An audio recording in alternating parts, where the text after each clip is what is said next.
Kumusta po ang hinahawakan ninyong kontrobersyal na kaso? Itong paglantad ng 18 mga dating sundalo. Opo, inaasahan namin na aksyonan sana ng ombudsman yung aming sinumite. Pero ang ginawa po ay ibinigay sa National Bureau of Investigation para imbestigahan itong mga 18 kung ano ang kanilang identities at background. At 2 beses po kaming pumunta sa NBI at nung huling pagpunta namin doon, Marso 17, ay nakita ko po na meron na silang structured na mga katanungan. Nakalista na po, no? Okay. At ang tinatanong po nila ay hindi talaga tungkol doon sa laman ng kanilang affidavit, kundi totoo ba na dati kang Marines? Paano ba kayo nagkita-kita ni na Attorney Baligod? Ano ang sinakyan nyo? Papunta sa press conference ninyo? Kilala, mga ganun po, no? Mga peripherals. At nakita ko po yung intention talaga ng NBI noong pagdating pa lamang namin sa NBI office po, ay pati plaka ng aming mga sasakyan ay nililetratuhan nila. Okay. Pero hindi ba, ang sabi nga ng NBI, ano lang naman ito, parang, siyempre, kahit daw sa polisi, kahit sa presinto, pumunta ka, kailangan alamin mo muna kung credible ba o yung nagre-reklamo ba ay kung sino, di ba, Attorney Levy? Yun nga po, yung identity ay na-establish naman namin. Pero yung hinahanap nila na credibility daw, hindi naman po nagtanong tungkol sa nilalaman ng kanilang affidavit para malaman nila kung credible ba o hindi. Parang sa tingin ninyo, tama naman na kilalanin mo yung identity at tingnan yung background, pero parang too much, parang hindi naman dapat ganun ang normal. Opo, isipin po ninyo, pati kung nasaan ang safe house nila ay tinatanong nila. Ay, oo nga. Parang hindi nga tama. So, hindi sincero po na pag-iimbestiga ang kanilang ginawa at may halong panloloko. Paano kasi panloloko? Ang sabi po nila sa amin pagdating namin doon ay, Attorney, hindi ito custodial investigation. Kasi kung custodial investigation po ay kailangang may kasamang abogado ang bawat isa. So sabi ko, kung hindi custodial, okay lang.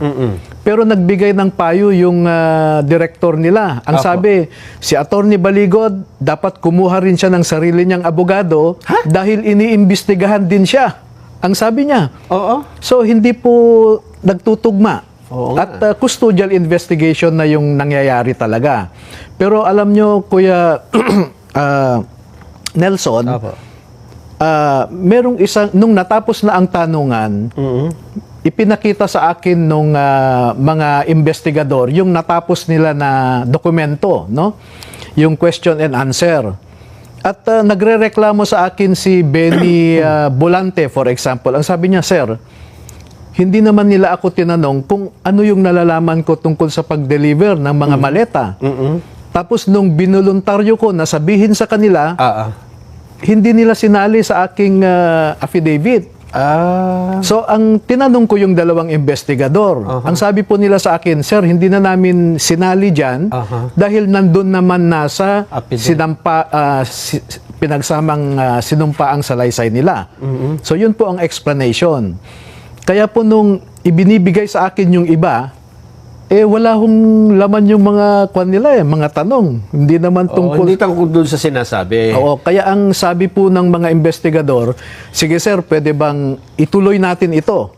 Magbibigay kami ng supplemental na mga katanungan, hintayin nyo na lang yung susunod naming subpoena, sabi nila.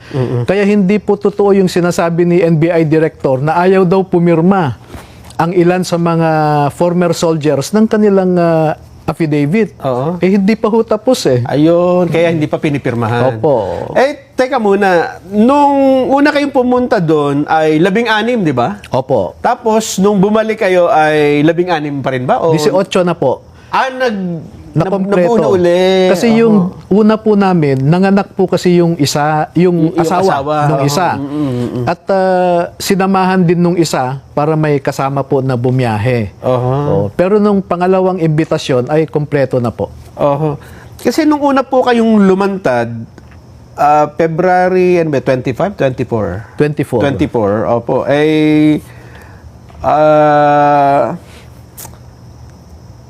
Dapat noon ano ba dapat na ina-expect niyo yung mangyayari dun sa first day ninyong paglanda? Dahil parang ang tagal pang lumipas. Kasi ngayon 20 na halos isang buwan na lumipas. Tsaka parang nagkaroon ng interest na ipatawag kayo. Pero sa tingin nga ninyo parang hindi naman, parang sa halip ng imbestigahan ay yung ibinubulgar niyo, ang iniimbestigahan ay kayo na Opo. nagbubulgar.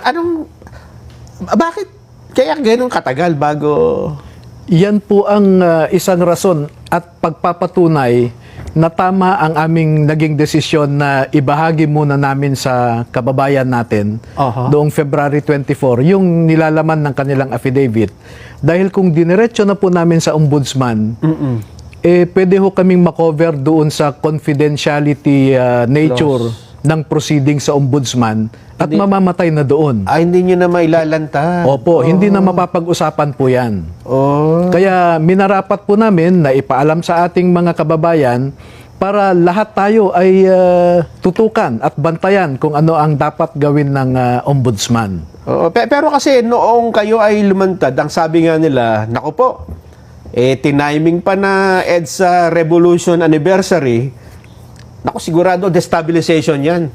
Tapos mga dating sundalo Di ba, ganyan din noon na pagka gusto mong magkaroon ng kudeta, may mga lalantad na mga dating sundalo, kaya mga sundalo. Bakit ba nagkataon na February 24 pa? Wala ho kaming deliberate na plano na lumabas sa araw na yan na ang sinasabi nila wrong timing. Ako po ay nagtataka sa katanungan na yan dahil ano po ba ang dapat na timing? Ano ang right timing? Ano ang right timing para ilabas po ang katotohanan? No? At kung timing ang pag-uusapan, palagay ko tamang-tamang timing Kasi EDSA Revolution ay gusto nating ipaalala sa mga tao. Manumbalik ang kaisipan natin sa naging rason kung ano ang nangyari noong 1986. Ang isa pang sinasabi, sigurado may nagpondong malaki dyan, kaya ito naman matagal nyo nang nasagot, pero ngayon lang namin kayo nakausap. Mas maganda siguro ay yung mga nakakasubaybay sa atin maintindihan din yung sagot ninyo tungkol dito. Alam niyo po kung sinasabi nilang nabayaran kami, nabayaran ang mga sundalo, pwede ko pong ipakita sa inyo yung text messages namin nung isa na nanganak yung asawa. Dahil yung hindi nyo kasama nung isang araw. Opo. Kasi sir, pwede bang tulungan mo ako? Kailangan ko lang pambayad sa ospital. Nagpa-GCash pa ako sa kanya. And then sabi niya, sir, naiwan pa yung anak ko sa ospital. Pwede bang makatulong kayo? So, kung nabayaran po ang mga ito, hindi na ho siguro hihingi ng, At saka, ng konting halaga. At saka siyempre, ang pagkakaalam ko sa Marines, di ba, hindi naman ewan ko, di ba? Pero sa matagal ng panahon, hindi sila ganun no? Na sa pere, no? Opo, yung nandun po yung disiplina, no? Ang sabi nila, sir, sanay naman kami sa hirap. Yung papasukan namin ay marahil ito na yung huling laban na papasukan namin.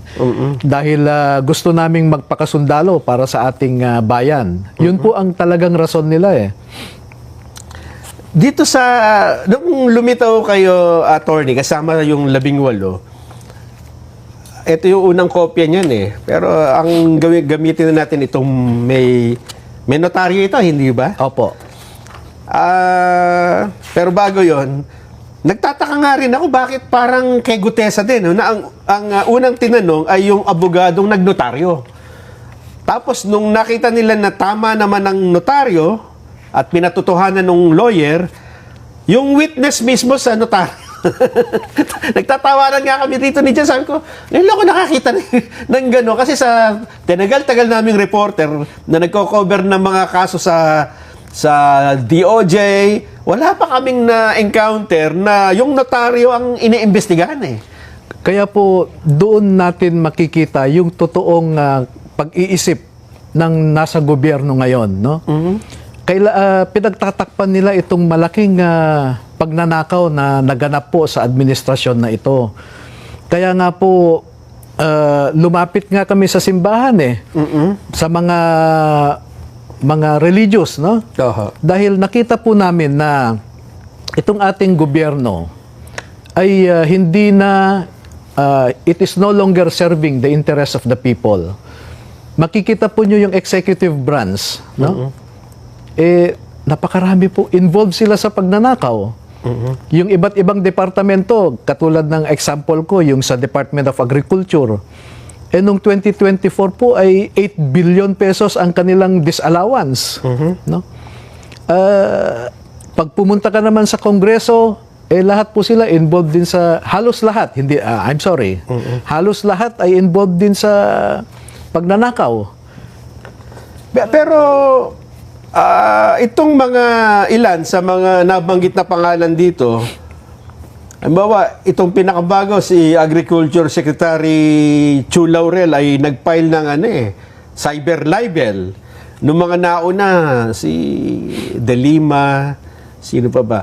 Nakaka-anim na ata Father Flavi, si General Katapang, Antonio Trillanes, at saka si General Ed Anyo.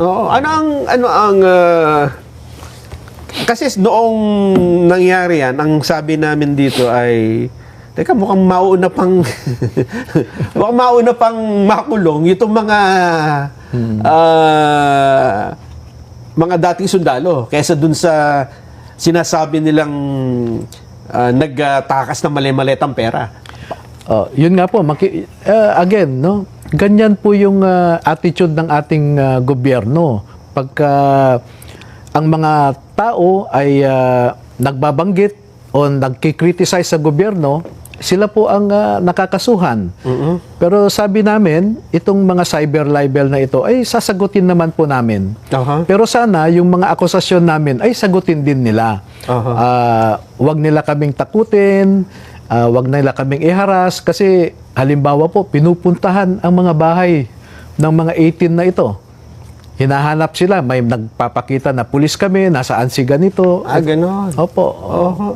Pero teka muna, kasi itong inyong mga,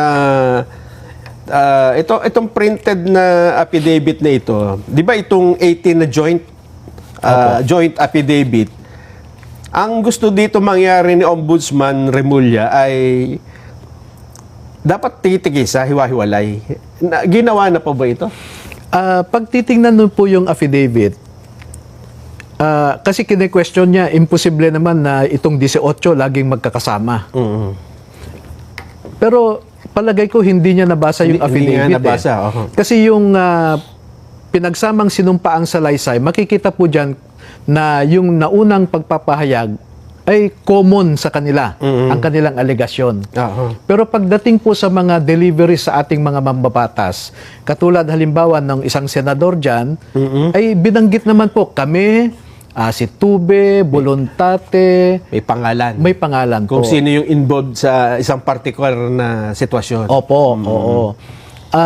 At saka yung mga litrato po dyan ay sample lamang po yan. Kasi halimbawa may isa dyan na lumabas ang litrato sa loob ng bahay niya. Kung tinanong sana kami ng NBI o sa mambabatas na ito, ano ang katibayan nyo? Na totoo. So inilabas din po sana namin, ito yung litrato ng bahay. Ayun. Ito yung mga litrato ng mga sasakyan na nakaparada sa harap ng bahay. Pero wala pong ganung pagtatanong Para magkaroon kayo ng parang supplemental na patutunayan.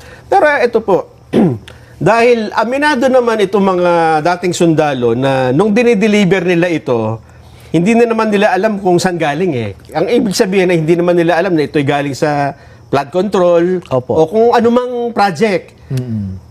So posible din na may mga picture dito, attorney, na nag-deliver sila ng pera na hindi naman talaga may kaugnayan sa pondo ng gobyerno. Maaring transaksyon lang ni Saldico sa isang negosyo niya. Maaring gano'n, nakahalo. Pwede pong nag-deliver sila dahil contractor din si Saldico. Yes. Nag-deliver siya ng commission sa isang mambabatas. Okay, pwede. Kaya ang sabi po sa transmittal letter ko kay Ombudsman Aha. ay maaaring may violation sa Republic Act 3019 Okay. at saka Republic Act 6713. Kasi yung mambabatas tumanggap ng malaking halaga, Oo. hindi naman niya po ni-report sa kanyang SALN. Ayun. So that is- So doon papasok. Oo, Oho. criminal offense din po yun.